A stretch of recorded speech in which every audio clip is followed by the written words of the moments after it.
Good morning बच्चों। जैसा कि मैं इंग्लिश ग्रामर के टेंस में आप लोगों को अगले वीडियो में प्रेजेंट इंडेफिनिट टेंस की पहचान और उसको ट्रांसलेट करने के कुछ रूल बताए थे। तो मैंने आपको प्रेजेंट इंडेफिनिट टेंस की पहचान में यह बताया था कि जिस हिंदी वाक्यों की क्रिया के अंत में ता है, ती है, ते हैं, ताहूँ आदि शब्द आए उसे हम प्रेजेंट इंडेफिनिट टेंस कहते हैं। और प्रेजेंस इंडिफिनिट टेंस के अफर्मेटिव सेंटेंस में मैंने आपको यह बताया था कि यदि ही सी इट आदि एक वचन करता रहेंगे तो उनके मुख्य क्रिया के फर्स्ट फॉर्म में यस या यस लगाया जाता है। यदि आई वी दे यू बहुवचन करता रहेंगे तो उनके मुख्य क्रिया में यस या यस नहीं लगाया जाता। जैसा मैंने आपको रूल भी बता दिया था, उसका फार्मूला भी उसमें बता दिया गया था कि फार्मूले के हिसाब से सबसे पहले सब्जेक्ट लगाते हैं, फिर मेन वर्ब का फर्स्ट फॉर्म लगाते हैं, फिर यस या ई एस लगाते हैं, प्लस ऑब्जेक्ट लगाया जाता था। ये मैंने बताया हुआ था। और यह फार्मूला जो था किसमें था?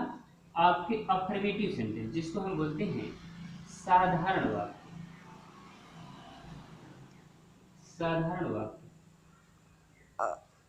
तो अफर्मेटिव सेंटेंस साधारण वाक्य किसे कहते हैं, ये समझ लीजिएगा कि जिस सेंटेंस में नकारात्मक वाक्य न हो, नकारात्मक शब्द न हो, प्रश्नवाचक शब्द न हो, उन्हें हम साधारण वाक्य बोलते हैं। जैसे राम बाजार जाता है, तो इसमें न तो नहीं आया है, न तो क्यों जाता है, ऐसा कुछ नहीं आया, तो ये साधारण वाक्य है। आज आपको हम उसी टेंस के नेगेटिव सेंटेंस की बात करेंगे। तो प्रेजेंट इंडिफिनिट टेंस के नेगेटिव सेंटेंस, इसका ट्रांसलेशन आज आपको सीखना है। तो आइए हम देखते हैं प्रेजेंट इंडिफिनिट टेंस का।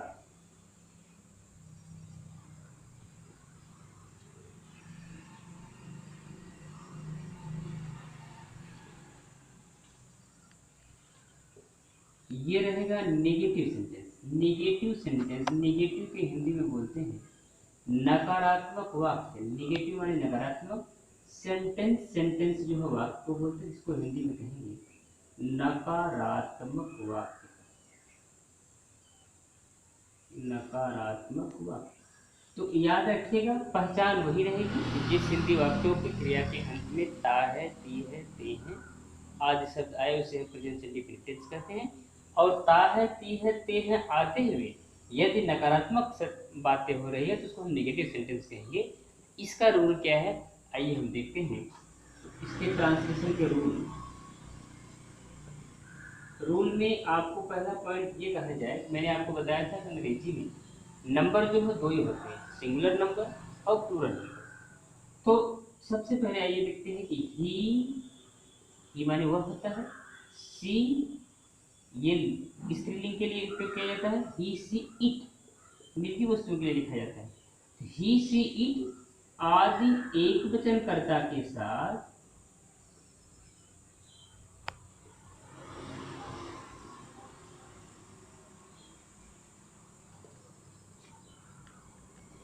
साथ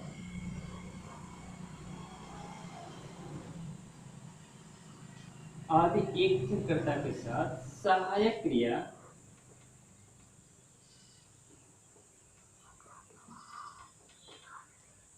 डज नॉट, सहायक क्रिया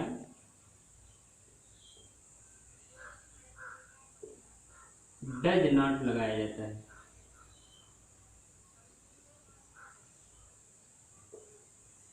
याद रखिएगा कि प्रेजेंट इंडेफिनिट टेंस के अफर्मेटिव सेंटेंस में सहायक क्रियाएं नहीं लगती थी, केवल मुख्य क्रिया के फर्स्ट फॉर्म में यस या यस लगती थी।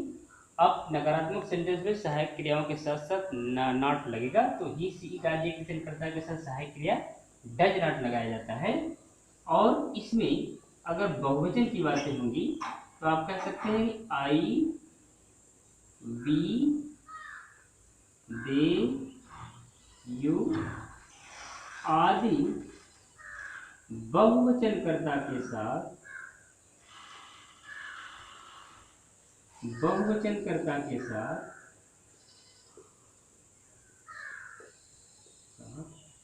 सहायक क्रिया डू नॉट लगाया जाता है।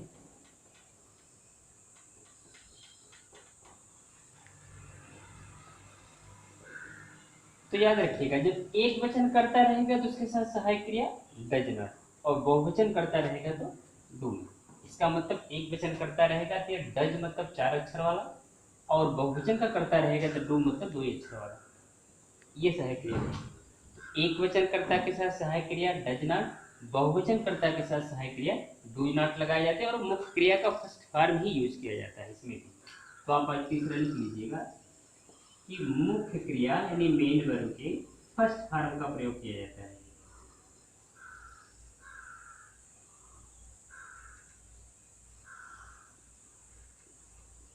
प्रयोग किया जाता है।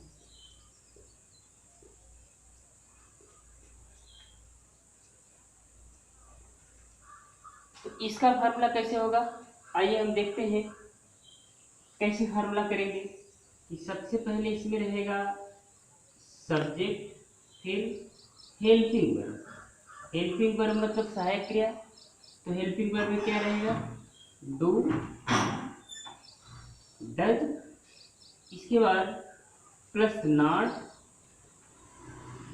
प्लस मेन वर्ब का फर्स्ट फॉर्म, प्लस ऑब्जेक्ट। तो इस तरह से ये आपका सेंटेंस का फार्मूला रहेगा इंग्लिश में। और हिंदी में अगर इसको जानना चाहें होगा कर्ता। हेल्पिंग वर्ब को हिंदी में हम सहायक क्रिया बोलते हैं, तो सहायक क्रिया डू या तो डज, प्लस नॉट लगाया जाएगा इनके बाद, प्लस मेन वर्ब मतलब मुख्य क्रिया बोलते हैं हिंदी में,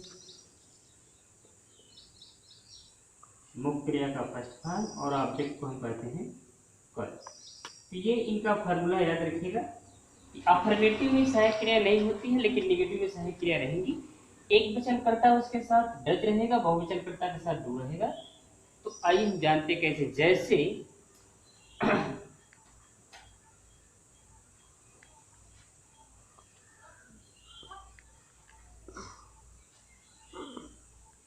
जैसे एग्जांपल देखते हैं। जैसे श्याम बांसुरी नहीं बजाता है।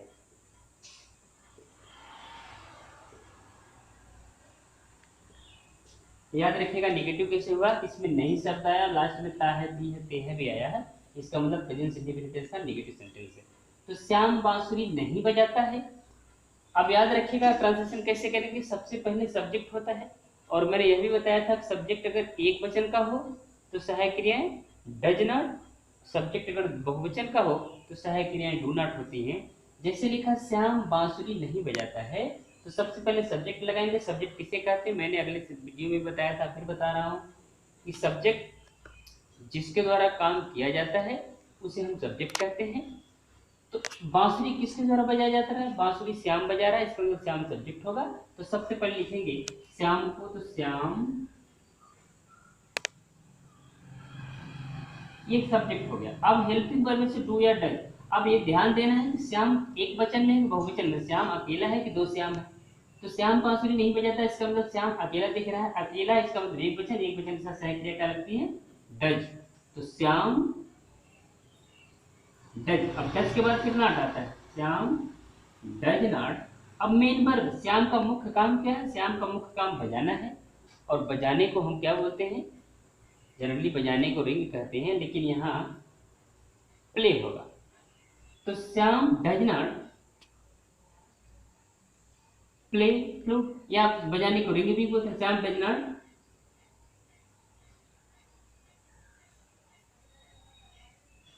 Play, Shyam does not play flute, flirt. लड़के सड़क पर नहीं दौड़ते हैं। दूसरा है लड़के सड़क पर नहीं दौड़ते हैं।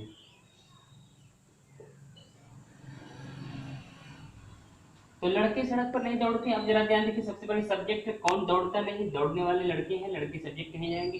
अब याद रखना कि लड़कों को अंग्रेजी में क्या बोलते हैं, बॉय माने लड़का होता है, तो ये बॉय।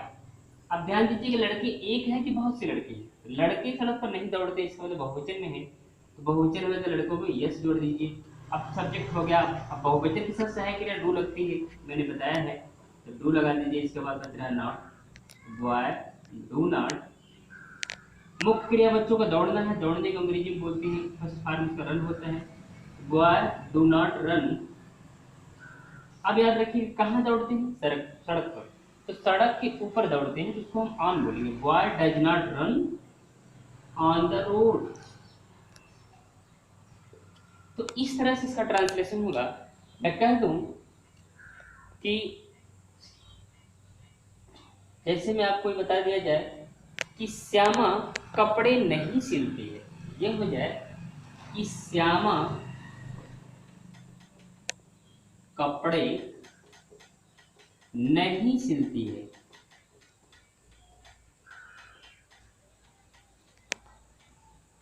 तो याद रखिएगा सब्जेक्ट कौन है, श्यामा है। श्यामा अकेले है कि बहुत से श्यामा है, श्यामा अकेली है, इसका मतलब सब्जेक्ट का श्यामा हो गया। तो आप लिख सकते हैं श्यामा, एक वचन कर्ता के साथ सहायक क्रिया डज लगाया जाता है, श्यामा डज नॉट, सीने को अंग्रेजी में बोलते हैं सी डब्ल्यू, तो Shyama does not sew shirt. Cloth हो गया, शर्ट मैंने नहीं, cloth, Shyama does not sew cloth. तो इस तरह से आप इसके प्रेजेंट इंडेफिनिट टेंस के नेगेटिव सेंटेंस का आप ट्रांसलेशन करेंगे। अब आपको मैं इसी टेंस का इंट्रोगेटिव में ले चलता हूँ कि प्रेजेंट इंडेफिनिट टेंस का इंट्रोगेटिव। अगर इस वीडियो में कहीं किसी को समझ में न आए तो मैं आप लोगों से यही बताऊंगा कि आप अपने कमेंट में ज़रूर लिखिएगा क्या समस्या है, और आपको अगर अच्छा लगे इस वीडियो को लाइक, सब्सक्राइब और शेयर भी जरूर करिएगा। आज के इस वीडियो में इतना ही, आगे अगले वीडियो में भी बताया जा रहा है कि प्रेजेंट इंडेफिनिट का इंट्रोगेटिव।